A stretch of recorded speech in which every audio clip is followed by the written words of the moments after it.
Итак, море. Давайте посмотрим один из вариантов его изготовления на развивающем коврике.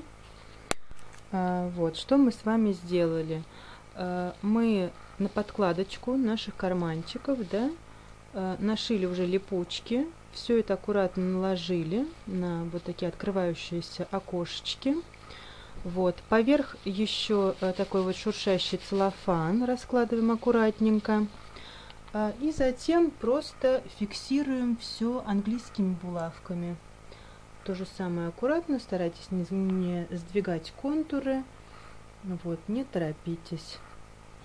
И в итоге у нас получается вот такое вот развивающее море. То есть на лице у нас получается вот такие вот кармашки с рыбками, да, откидные. Вот, то же самое. Да, Максюшенька, да, мой хороший. Вот, кармашки. Как мы прострачиваем правильно кармашки, да?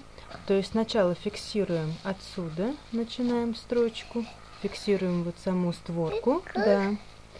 А затем уже аккуратненько все идем по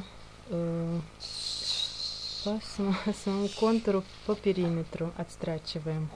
Вот, собственно, и весь секрет вот таких вот окошек на развивающем море.